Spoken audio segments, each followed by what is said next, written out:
Hej, Ivar Arpi här. Från och med nu är jag en del av Kvartal. Kul va? Det tycker jag i alla fall. Kanske lite oväntat, eller inte alls oväntat. Jag vet inte. Men nu är jag här i alla fall och jag har tagit med mig mina 2 poddar. För dig som följer Kvartal innebär det att du nu får ytterligare 2 poddavsnitt varje vecka. I podden Rak Höger med Ivar Arpi så intervjuar jag framträdande politiker, akademiker eller författare. Eller bara människor som är intressanta på något sätt. Och i podden Under all kritik som jag har ihop med Anna-Karin så slår vi både näven och handväskan i bordet om aktuella och rykande inaktuella händelser. Och båda poddarna utkommer som sagt en gång i veckan. För dig som ännu inte har blivit prenumerant antingen på Kvartal eller på min Substack Rak Höger så betyder det här att du nu kan få all min journalistik och hela resten av Kvartal med en enda prenumeration. Och just nu så får du första månaden helt gratis om du går till kvartal.se/testa Ivar. Gör det, tycker jag. Testa Ivar. För då kan du lyssna på hela avsnitten av mina 2 poddar, helt reklamfritt dessutom. Och så får du hela Kvartals växande utbud på köpet, inklusive alla poddar i fullversioner och utan reklam, som du kan höra direkt i Kvartals app eller i exempelvis Podcaster eller Spotify. Eller där du väljer att lyssna på din podd. Så gå till kvartal.se/testa Ivar för att testa det nya och växande Kvartal helt gratis första månaden. Tänk själv, som de säger här på Kvartal. Men gör som jag säger och testa Ivar.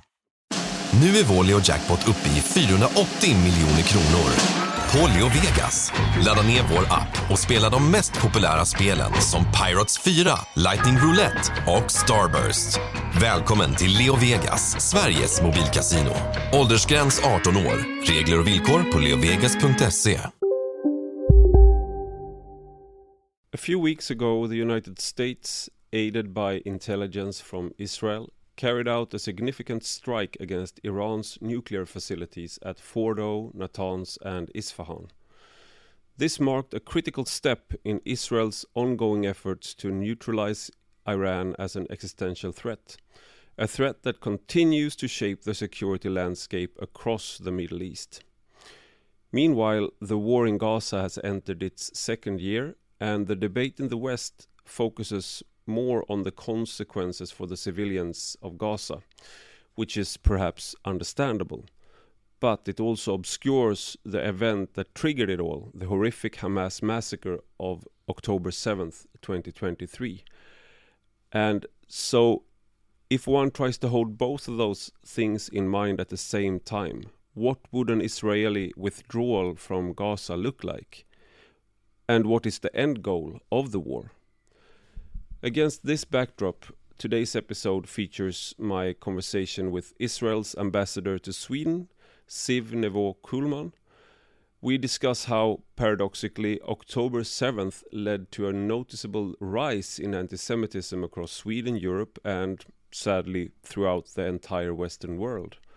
In parallel, Greta Thunberg has shifted her global activism from climate to pro-Palestinian issues, most recently attempting to symbolically break the maritime blockade against Gaza. I asked the ambassador about her actions and her accusations of being kidnapped by Israel. We delve deeply into Iran's role as an ever-present existential threat to Israel and how the attack on Iran's nuclear facilities has altered the security situation in the region. Was the attack justified? I asked him directly about statements made by senior politicians like Carl Bildt, who claimed that the US airstrikes violated international law. We also address Sweden's recent push for the EU to impose sanctions on Israeli ministers, an initiative that the ambassador believes risks empowering extremist forces rather than promoting peace and stability. And if you're wondering why he mentions dogs at the beginning, it's because I had shared that my German Shepherd accidentally bit off my fingernail, and that was why I was wearing a big bandage on my finger. So Ambassador Kulman, having grown up around German Shepherds himself, ended up chatting with me about dogs before we started recording. But now, to today's guest, you're listening to Rak Höger with me, Ivar Arpi.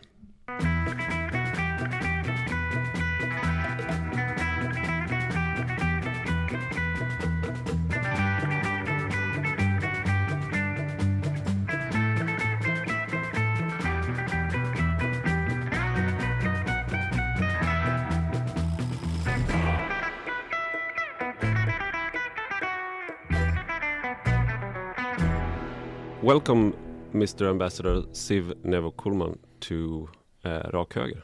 Nice to be here. Thanks for having me. And we are in an undisclosed location. I'm kidding, but we are in we met halfway between Stockholm. This is basically part of Stockholm, but I didn't get you to ride all the way to Uppsala, which is understandable. But I just wanted to begin by saying that I met a previous Israeli ambassador, Isaac Bachman, and the first thing he said to me after 15 seconds, he said, because I at the time I had 2 kids, he said, "Only 2 kids? You need 3 at least. What happens if one of them dies?" And now I have 5 kids, so I have sort of the Israeli ambassador to thank, because he really got me thinking, what if one of them dies? And Yitzhak Bachman is a good friend, and I wonder what you're going to say about me when you interview an Israeli ambassador maybe in 10 or 15 years, and how many kids you will have by then. Yeah, I'm hoping we're done now. Sorry, beloved wife, but I'm hoping this is because... Kids or dogs, we were talking earlier. So exactly. Let's see. Yeah, let's see, yeah. And but one thing that struck me then, and I wanted to hear your views on it, was that it was like the most un-Swedish perspective on family. But of course, it's sort of a much more present danger to Israeli parents, that one of your children, of course, you're doing the military service, so it's an actual, it wasn't like only a joke, it was also like sort of reality for, and I wanted to hear your perspective of what is the main difference between a Swedish mentality and an Israeli mentality. It's a very broad question, but some of the things you've noticed. Well, of course, that is an example of Israelis being very direct. Yeah. We are very to the point, and we say things tachlis, to the points, or dugri, which is another very direct term. Which is quite different than Swedes often being non-confrontational and not liking to say things directly. So that is a difference. Sometimes it makes communicating with Swedes easier, more polite, but on the other hand, you don't always know where you're standing. One thing that I do find in common is that both Israelis and Swedes are very, very concrete and efficient. The efficiency is probably the explanation why both of our countries are very innovative. And I also believe that in my communication with Swedish people, I would say in the government, but also business and with journalists, just being efficient is a good thing, and that's something that unites us. So I'm pretty sure that our talk today is going to be very, very efficient. Very efficient and to the point. I'm often criticized for not being to the point in my podcasts, so I'm apologizing before now. But I wanted to there's so much happening. I just told you before we started recording that when you follow Israeli news or podcasts, if you miss 2 episodes of a podcast, that's you can't go back because it's so fast moving.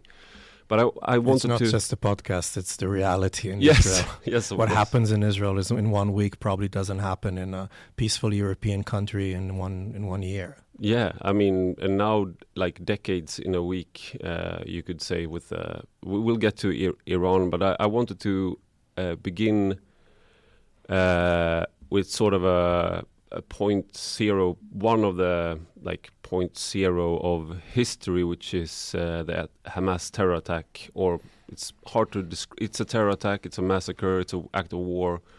It's hard exactly. Every time you try to frame it, it's sort of something slips out, some meaning. But on the October 7th of 2023, and one of the strange consequences of that attack against Israel was that anti-Semitism increased. You could think that it would be the other way around, and many Swedish Jews say that they avoid openly showing that they are Jews in public. I have a few friends who's gone the other way. They were afraid, but because of the attack, they started being more. But I mean, there are always such cases, but mostly people are. It's something they are scared of. So I wanted to ask you, what is your view on the? Do you share the view that the anti-Semitism has been on the increase in Sweden, and do you think that the Swedish authorities are doing enough? What is your view? So as you mentioned, October 7th was the biggest, you mentioned it as an act of war, an act of terror. It was the biggest pogrom against Jews since the Holocaust. And like in many cases with pogroms in the history of the Jewish people, often the victim is the one that is being blamed, if not immediately on the same day, it could be days after, and that's exactly what happened. Hamas didn't waste any time. It called for a world jihad against Israeli and Jewish targets around the world. That was they were calling the first Friday after the Saturday when October 7th massacre, when the massacre took place. So immediately targeting Jews. So that, of course, is an act of anti-Semitism. We also saw anti-Semitism coming from those who support Hamas in different places around the world. And I'm not talking necessarily about people from, immigrants from Middle Eastern backgrounds or people of Muslim faith. Not at all. I'm talking about people who said nothing on October 7th, didn't acknowledge in any way the suffering of the Israeli people, the communities that were shattered, and the hundreds of people who were murdered or taken into hostage. And then you see, again, the question was about anti-Semitism, and then you see people who said nothing on October 7th blaming Israel for defending itself. And I think that is the core issue. For many of the things I believe we're going to talk about today, that is the core issue. Israel was brutally attacked on October 7th. Israel is acting in self-defense. The obsession by some to blame Israel for doing what any other country would do, and the obsession with how Israel conducts its justifiable war of self-defense is the core of anti-Semitism, and we see in the demonstrations, we see that it's not just about, Israel, Hamas, the situation in Gaza. It is broader. It's about the self-determination of the Jewish people. When you come with accusations such as crush Zionism, when you are against the whole existence of the state of Israel, because when you are shouting, people don't even, you ask some people in the crowd what they're shouting from the river to the sea, they don't realize that they're talking from River Jordan to the Mediterranean Sea, and that means no two-state solution. It means no Jewish state solution. So that is clearly anti-Semitism. And there are many more cases of what is being said or shouted in these demonstrations, whether in Swedish and Arabic. I think the Swedish government is taking this very seriously. Whether you agree or disagree with the politics of the Israeli government, no one in the Jewish community in Sweden or anywhere around the world should be suffering for this. Kids should not be afraid to go to school, or parents to send their children to school or to any other Jewish community center.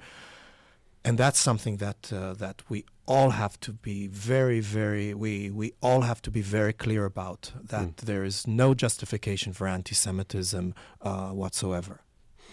And if you take like historical, of course, we in Europe and in Christianity, there's a long tradition of anti-Semitism and pogroms, and so we have had, of course, our own problems, and I mean it's no secret. It's what happened in the Shoah in the 1940s in the Nazis. So we have our own problems with anti-Semitism, indigenous. But one thing that I wanted to hear your view about this is also you have these, as you said, there are part of the crowd. You have like the people who are out celebrating on the streets of Malmö, for example, on the 7th. That's unapologetic. You support what happened. You like it, and you think it should happen more. And if you say that something awful happened, they might say that didn't happen, but it should have happened, and it should happen more. Like you mix sort of strange arguments. But then you have the sort of the allies or the fellow travelers who are chanting from the river to the sea and crush Zionism, and these people are not Nazis. Like if you ask them, like, do you blame the Jews for controlling the world economy? Like, they don't have a thought out worldview, many of them, but they have like a sense of justice, you could say, if you're very kind, generous. And then the state of Israel is sort of the symbol for something. But how do you like reconcile that worldview? You're gonna reconcile that worldview of these demonstrators now. I will try. Yeah. But Ivar, I think in your question you mentioned the complexity. Anti-Semitism is a broad and long term. It didn't start with the creation of the state. It should have ended with the creation of the state of Israel, but quite the opposite happened. Anti-Semitism exists in extreme right groups. You know, I mean, even in places like Sweden, some very extreme groups decide to celebrate the birthday of Adolf Hitler by having flags with the Nazi swastika. Mm. Obviously, anti-Semitism exists in far left, with the cases of they just changed the word Jews to Israelis or Zionist, but it's the same. It comes from the same places, and it also exists with groups of immigrants. Of course, not all of them. Far from that, but it exists in groups of people coming from the Middle East, from countries where anti-Semitism was a state policy, and then you find some of these people, a minority of these people, shouting in the streets on celebrating on October. So it's a mixture of all, and there's a tendency by everyone to blame, of course, the other camp. When we are not anti-Semites, of course, it's the others. There's something that I think it's important to mention. You often hear the claim that we shouldn't bring the anti-Semitism or the conflict from the Middle East to our streets. Anti-Semitism exists in the streets of Europe and the West. It exists. It existed, and it still existed. It still exists. It exists for many years, and it's still here. It's and just saying that, oh yes, this comes from the Middle East is to simplify the problem. So it's almost as if the Jews against, there's a conflict in the Middle East.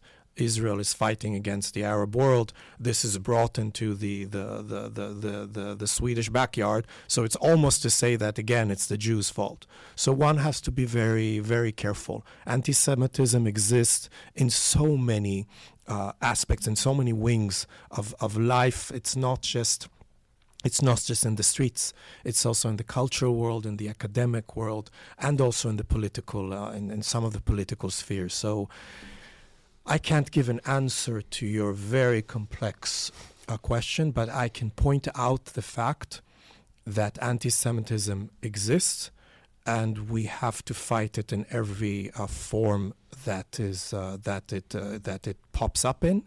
And I think, as we speak, Israel is the president of the International Holocaust Remembrance Alliance, which is an alliance which was created by Sweden.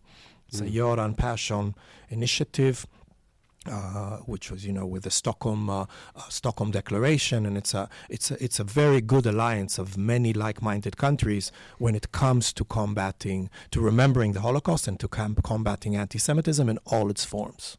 Yeah, Om detta må ni berätta, that was the title also of the campaign and the book, and that was the first book I read about the Holocaust, so it was a harrowing experience as a child. Translated to so many languages, all of the languages spoken, I think, by all Swedish minority groups.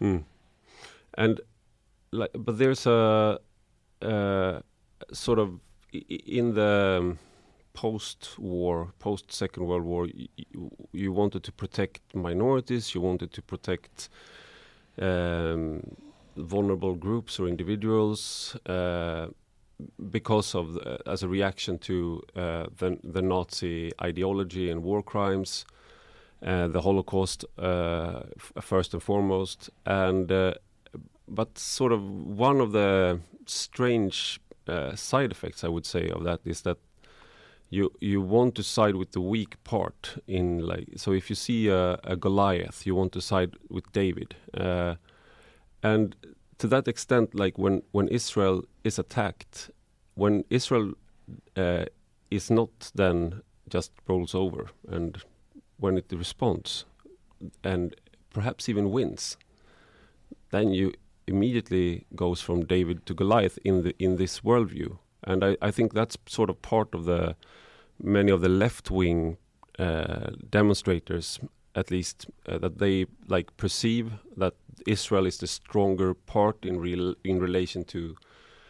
Gaza, or they probably don't want to speak about Hamas, but that's the ruling party and the people, like the main antagonist. So how do you, as Israel, how do you combat being viewed as the Goliath? So let's ask, first of all, who is David and who is Goliath? I mean, I'm proud to represent, an OECD country, countries whose economy is one of the most developed in the world, and the one that has the strongest military in the region. But I'm not sure that in all aspects Israel could be viewed as the Goliath. First of all, if we look at the radical elements, the radical axis that it is against us, it's not just Hamas. It's I would say it's Iran and its axis. It's Iran and all of those proxies such as Hezbollah, the Houthis, the Palestinian Islamic Jihad, Hamas, militias in Iraq, the former Assad regime. All of these are part of the same jihadist axis that calls for the destruction of the State of Israel. Iran is 75 times bigger than Israel. Its population is 9 times bigger than that of Israel. Israel is approximately the same size in population as Sweden. So I'm not really sure who is the David and who is the Goliath. And if you talk about vulnerable Jewish minorities in different places around the world, the fact that they have, the Jewish minorities, the Jewish communities have Israel as a source of inspiration, as a source of like a guarantee. But I would still be very cautious when using, we can discuss who is the David and who is the Goliath. That's my first comment. And the second one, yes, I mean, we were not always like that. We were created out of the rubble of the Second World War, of the ashes of the Holocaust, and the fact that Israel built itself and made itself to what it is today, the startup nation, a source of inspiration in so many ways. We should be proud of it and not apologize. Oh, sorry, we became the stronger element in the Middle East. There have been so many opportunities for the Palestinians to develop themselves. It's not one at the expense of the other. They had so many opportunities. Just look at the last, for example, the disengagement plan in 2005, when we left Gaza hoping that it was for good. With all the international money that poured in, they could have become they could have become. I mean, there are examples in the Arab world. If you look at the Gulf states, there are ways for development. There are ways for making life better for your people. But if all you do is you find ways like keeping the refugee status, like saying for generations over generations that you are miserable, that your land was taken from you, that this and this and this needs to be given to you, instead of being pragmatic, practical, efficient, and thinking about the future, then there are consequences to that. When Hamas took all of the aid money that came in from Qatar, in suitcases, it was meant for the development of the Palestinian people. They used it to build up tunnels like for hundreds of tunnels for dozens of meters under the ground. So if this is what the little weak part chooses to do, and then when we have to defend ourselves, people are hit, don't come and complain that we are the little weak side and we're seeking the world's sympathy.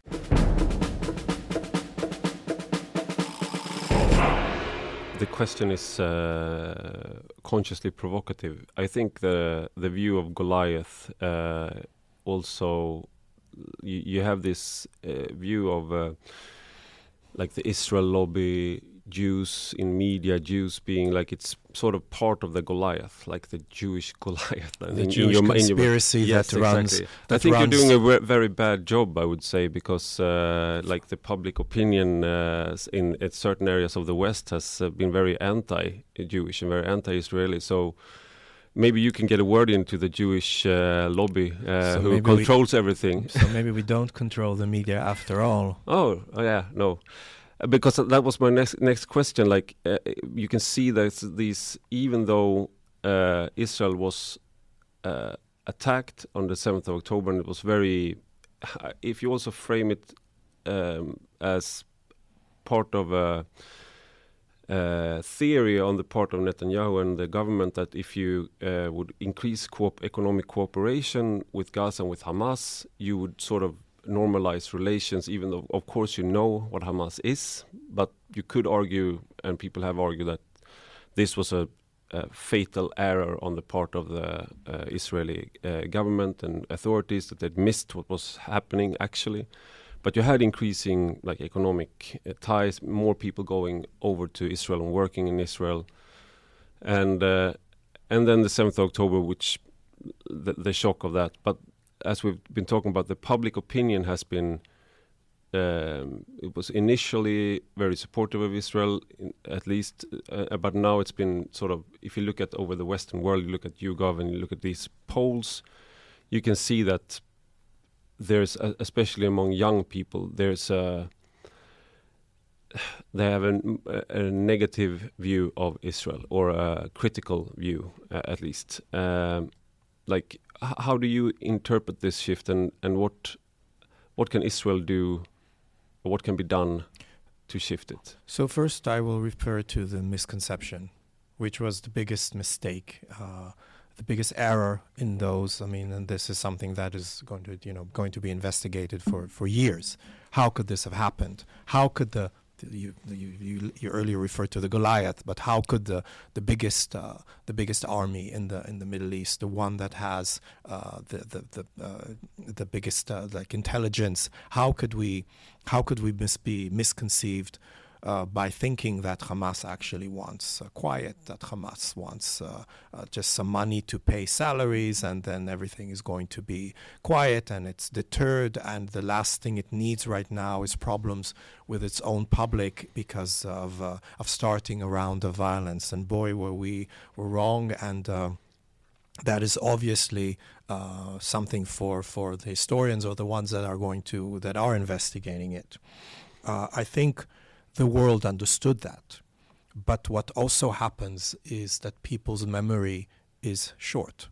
And no one likes long wars, including us. Who thought that this could go on? And the fact that it is going on is because Hamas prepared for years. the part of the misconception, not seeing how Hamas prepared for years with the building of the tunnels, with carefully seeking, and this, by the way, this is part of the Iranian, we often talk about the Iranian danger, like existential threat to Israel with a nuclear program. We also talk about the ballistic missiles because we felt them, and anyone in Ukraine or in Europe can feel them as well. But part of the plan to destroy Israel was also this kind of invasions, like invade an area, take over a community, and hostages back into your own territory. So that was part of a larger threat against Israel. So I think the world understands the threat, and the world understands that Israel was brutally attacked on October 7th, and that Israel has the right to defend itself. Now the thing is, when your army, and we have an army, and we are a state, we are a democracy, we abide by there's a rule of law, there's international law, there are international covenants that we are part of. Om drömmar har en hemstad så heter den VM i fotboll. Sverige är nu en del av denna dröm och miljoner blågula hjärtan slår i exakt samma takt. Ladda ner Expect-appen och förstärk din VM-upplevelse med vår helt nya sportbok. Som ny spelare får du även en matchad bonus på upp till 1500 kronor. Välkommen till nya Expect. Åldersgräns 18 år, se regler och villkor på expect.se. When you are fighting a terrorist organization that doesn't abide by any rule, and this terrorist organization is heavily infiltrated, into densely populated areas, and it's using its civilians as human shields. We invest in Iron Dome, we invest in shelters, we invest in protecting our civilians, and they are hiding behind their civilians and using them as shields. I think the answer to your question is the world needs to remember how this started and how this could end. The fact that it's going on because we still don't have all the hostages back, because Hamas is still trying to rule Gaza, that means that it goes on. Nobody in the world likes to see long wars. Why would we? But one has to understand why it started, how it can end, and who is the radical enemy that we are fighting. And one of the questions that's been, or let me rephrase. What happened with the almost science fiction-esque operations where the beepers and the walkie-talkies were blown up on Hezbollah, and even then people were angry that there were collateral, of course, tragic collateral damage. But it's hard to find a more surgical, more precise than that. But if you are a total pacifist, of course, you will find. And then you had the bombing of Iran's nuclear facilities. Where we did the world a big favor. Yes, but these are sort of, if you go back like a few years, if somebody would have said that Israel had a hard time defeating Hamas in Gaza, but had just knocked out Hezbollah and Iran's, of course with the help of the United States B-2 bombers, but knocked out Iran's nuclear project. We don't know exactly if it's totally obliterated or if it's knocked back a few years, or what's exactly the extent is hard to know. But now the war that keeps dragging on is the war with in Gaza with Hamas. So the question then is what does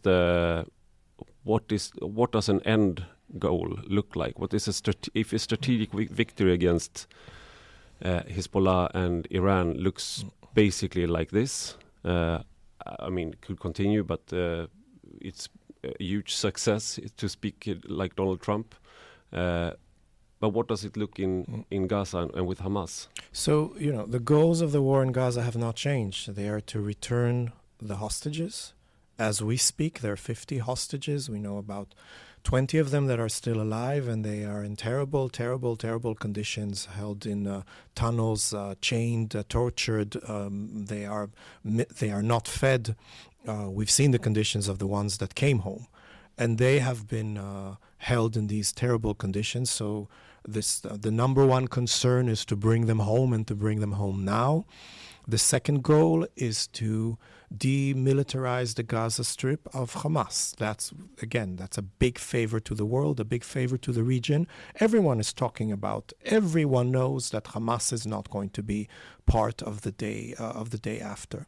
So these goals have not changed.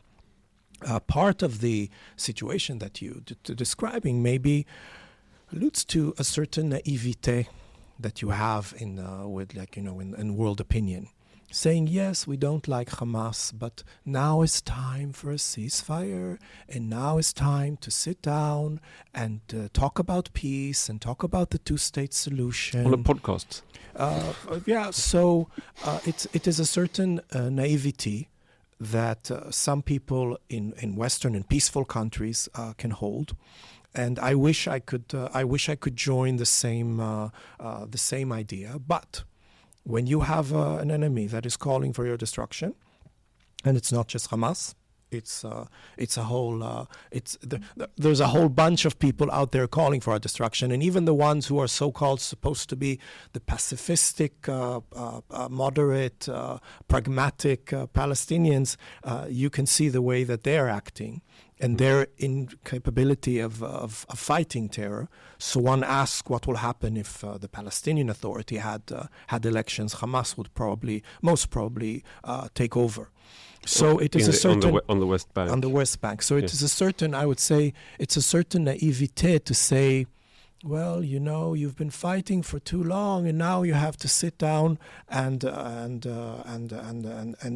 talk into some kind of because the world is tired of your conflict. We are tired of the conflict, and for us to be able to live peacefully with our Palestinian neighbors, we need to have a situation where the radical elements, the ones who are calling for our destruction, they are no longer part of any Palestinian regime. So that, I would say, is a number one concern. You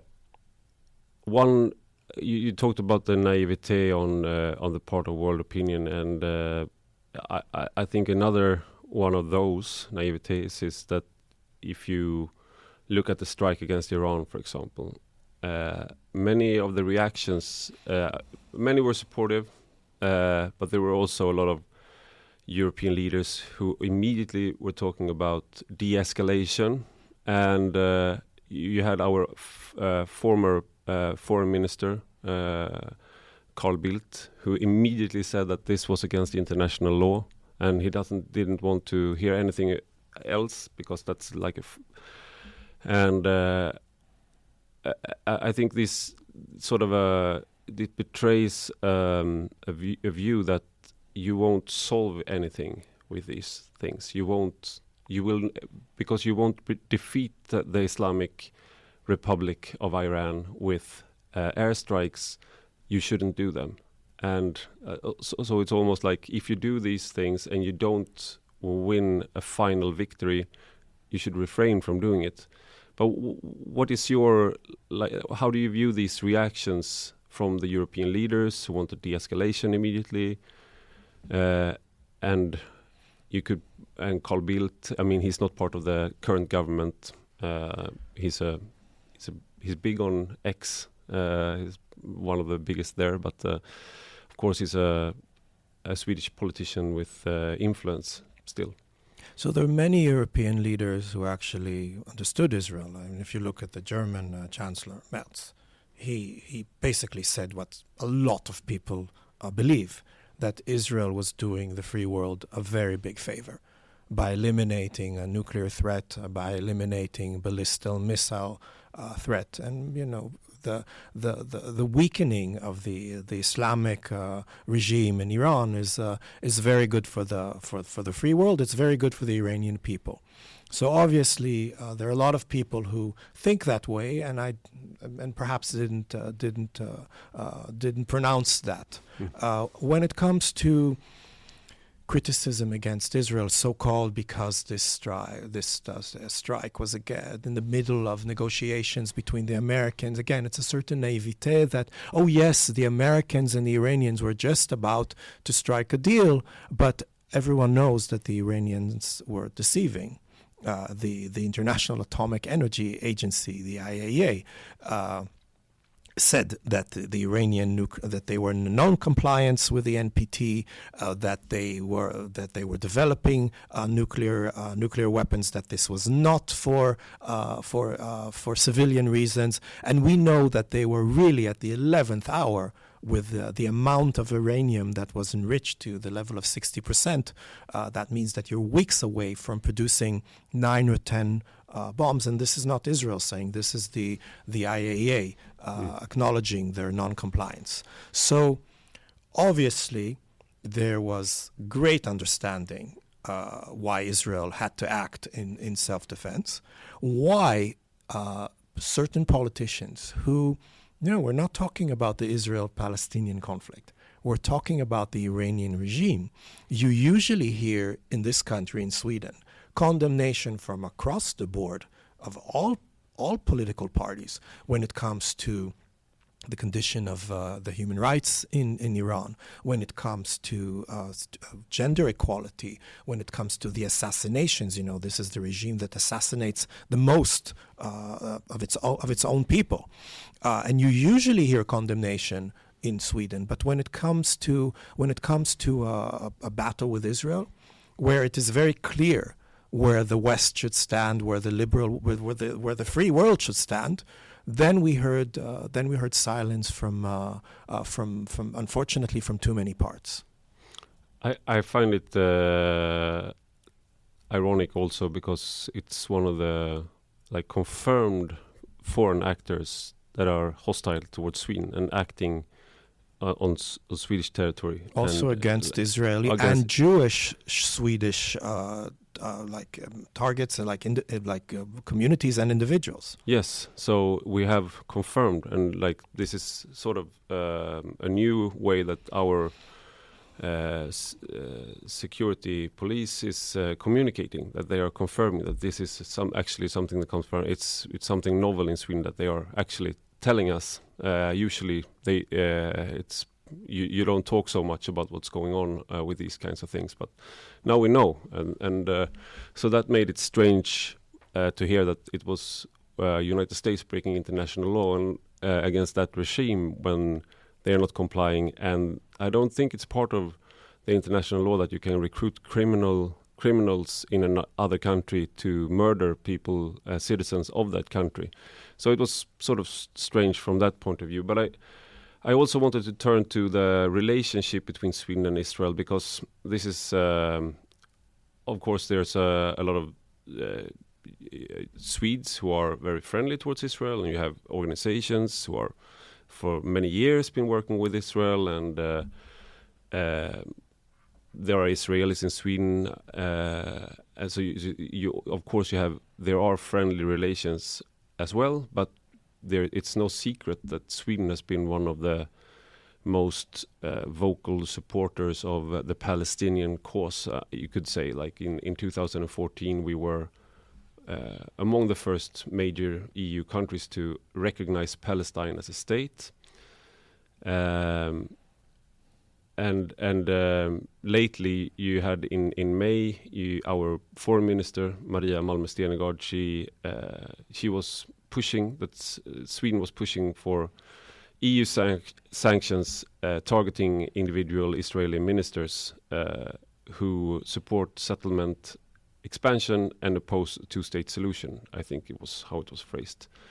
So that's sort of in 2014 it was a social democratic government, and now it's a right-wing government. But there are of course many differences between those governments, but there are some tendencies that remain, you could say. And what is your view of the relationship between Sweden and Israel, and how do they stand, so to speak? How many hours do we have? Oh yeah, as many as you want.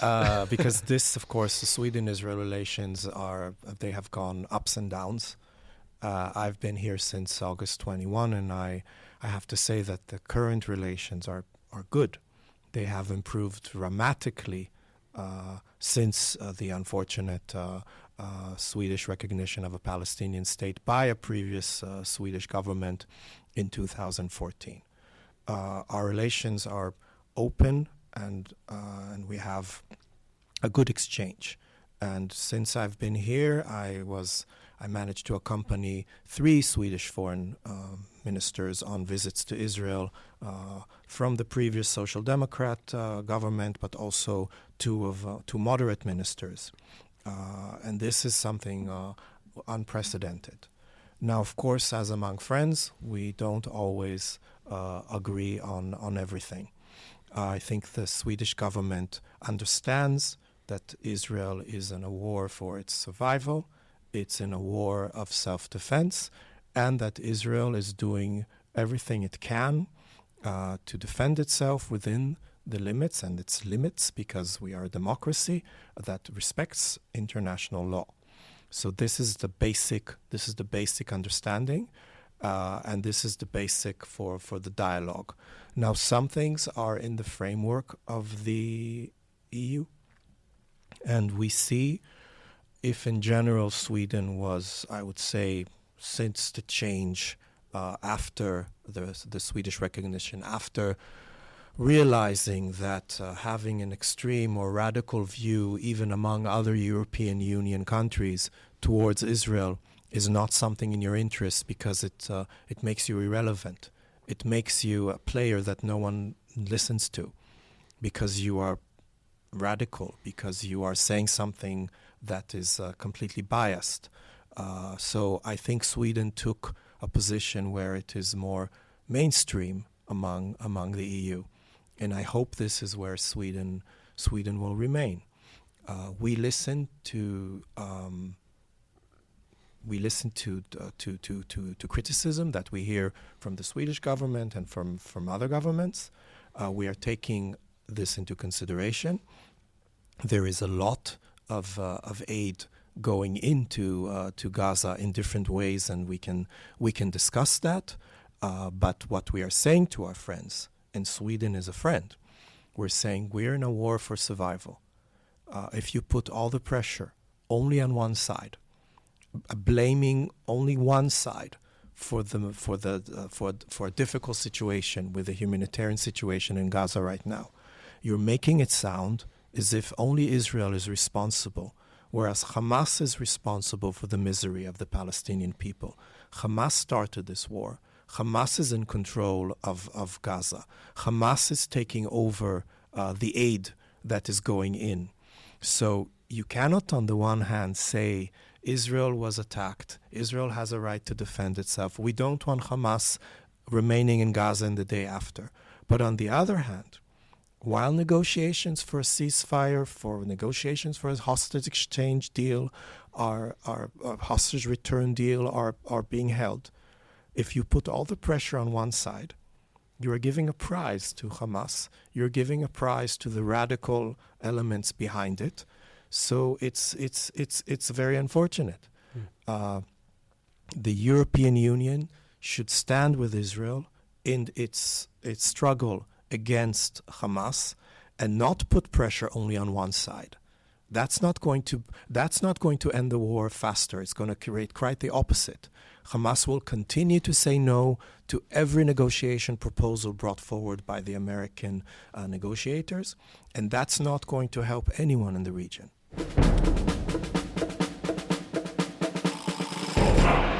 And we had the most famous Swede in the world the last few years, Greta Thunberg. She has switched her pathos or engagement for the climate with the Palestinian cause or the Hamas cause, however you want to view it. And she was going in a sailboat to Gaza, and she was taken by the fleet of the Israeli fleet, and then sent home. And she said that she was kidnapped, and there were people saying that this was an illegal act of Israel. And I have a twofold question here. Is it like why do you go by like you have this humanitarian, in her view she's doing humanitarian work. I would think that in her, like if I try to steelman her worldview, she wants to help the kids and the people who are suffering in Gaza during this war.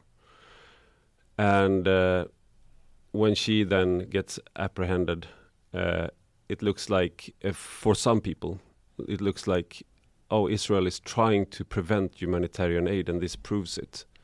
How would you respond? I've done my best now to steelman that side of the argument. How would you respond to that situation and that sort of way of viewing things? Well, she did quite the opposite. Greta Thunberg was a big hero for many young Israelis until the war broke out. A young person, a climate activist. There were so many people in Israel, boys and girls, young people, that really looked up to her. She is an example of a person who said nothing after October 7th. No sympathy for Israeli babies, for Israeli children, for Israeli women, for Israeli civilians who were kidnapped. No sympathy for any of them. But she was very quick, just days after, to post, her recycled slogans of crush Zionism and end the war in Gaza, and she dropped her climate agenda to become an extreme left activist, which broke the hearts of many people in Israel. We would rather have her come to promote climate projects between Jews and Arabs, between Israelis and Palestinians. There are plenty of NGOs who do that. We would welcome her to the region for that. But coming on a boat, which was pure propaganda, it was provocation. The amount of humanitarian aid on that boat was less than what you have in a half a truck. And there are hundreds of trucks going in Gaza. So it was less than that. There is a military naval blockade put on not just by Israel but also by Egypt on Gaza, and both countries. This is internationally. I mean, this is an international tool. It's a legal tool. When you put a naval blockade, it's to prevent Hamas from getting, for example, Iranian missiles, and this is in the interest of Israel, but also in the interest of Egypt.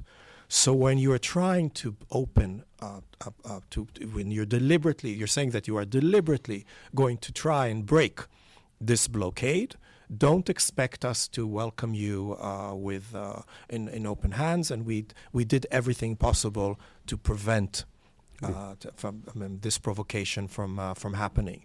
To say that you are kidnapped, it's not recognizing who is really kidnapped and who is really suffering as hostages in the region. Not a single word about them.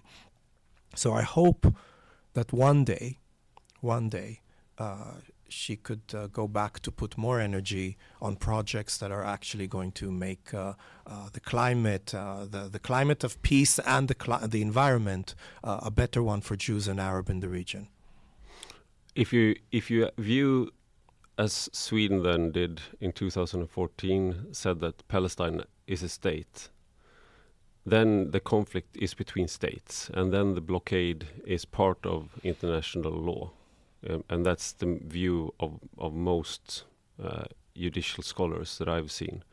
If you view Gaza as part of Israel, and it's sort of it's occupied territory, but it's part of Israel, then it would be perhaps you could view in some I'm not a judicial scholar, but then you could view it as illegal, because then it's part of an internal, you could alleviate suffering, but this is so it's sort of strange that the same people who say that Palestine is a state view the blockade as illegal. It actually, the two arguments don't go together, really. But what I would say is, if you want aid to go into Gaza, and this is what she said, this is what those activists said that they want. If you want aid going into Gaza, there is aid going into Gaza, and there are ways of having that aid go in. I mean, it's through the land, it's through the sea, through different ports, either in Egypt or in the Ashdod port in Israel.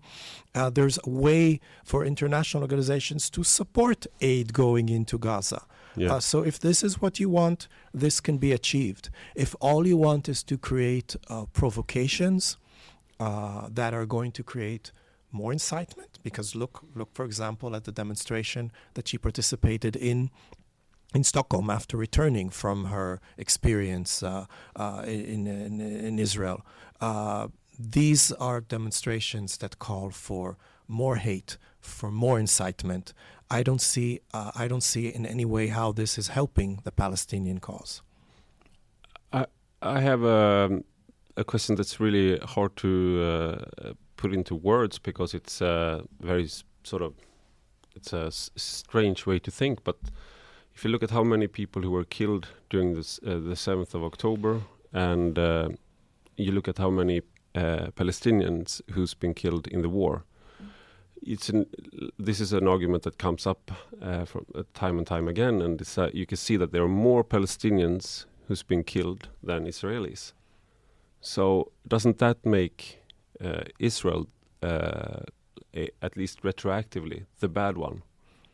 The loss of every life is tragic. Those who were massacred on October 7th, and anyone who was not involved, who was not a Hamas militant, who got involved in this war. War is tragic. We didn't want this war. We didn't start this war. And this is something that we hope that will end tomorrow. Now, remember that we do everything we can to protect, first of all, our civilians, because this is what every government does. Should do. Going back to your, David and Goliath question, do I need to apologize to the fact that my taxpayers' money is going into systems like Iron Dome, that we have shelters, that we have international alliances that are protecting us from Iranian or Yemen Houthi ballistic missiles that are intercepted in the space? So we invest in probably the most sophisticated aerial defense in the world, and we protect our civilians. And we also try to protect the civilians on the other side when Hamas is using them as human shields. So the fact that there are, first of all, many militant casualties, militants who are killed, Hamas militants who are killed in this war, including, the top commanders, but also the warriors, the terrorists, the ones who actually committed the October 7th massacre. But the fact that there are civilians who are caught up in this, planned, this is like the script that Hamas prepared before October 7th. This is part of the script, that there are going to be there's going to be loss of lives because they are hiding under schools, under hospitals, under every possible civilian area. So this is going to be part of this battle. So it creates a situation where there are regretfully more casualties on the other side. Now, does that make our war less justified? Not at all. We're doing what any government would have done, what any country would have done if it were attacked the way we were, and if we in any country facing the same terrorist threats, imminent attacks as we do, and that's the bottom line for us. Thank you, Ambassador, for your time and being part of Rak Höger. Thank you, Ivar, for having me. Och stort tack till er som lyssnar.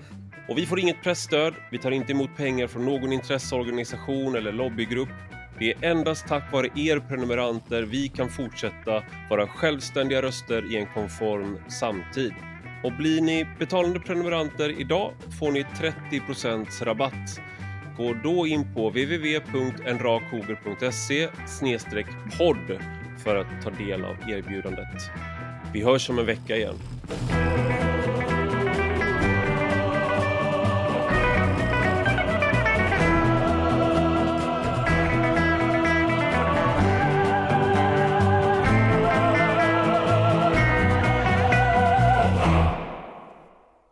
Och där tog det stopp. Ja, Ivar Arpi här igen. Om du vill höra resten av den här podden så måste du vara prenumerant på Kvartal, som jag nu har blivit en del av. Om du redan är prenumerant på min Substack Rak Höger så blir du nu automatiskt prenumerant på Kvartal och kan logga in i Kvartals app med din mailadress. Så kolla din mail för mer information. Men om du inte ännu är prenumerant på Rak Höger eller Kvartal så kan du testa att bli det i en månad helt gratis på kvartal.se/testa Ivar. Så för att testa mig, mina poddar, mina texter och resten av Kvartals texter och poddar gratis första månaden, gå till kvartal.se/testa Ivar så kan du börja med att höra resten av den här podden. Tänk om din plånbok kunde prata. Vad skulle den då säga om din relation till ekonomi? Alla relationer har ju sina ups and downs. Men att han har lån lite här och där, det tror jag skulle vara en ick för rätt många plånböcker och inte bara för mig. Ett första steg mot en bättre relation till sin plånbok kan vara att samla sina lån. Samla dina lån till ett på lendo.se.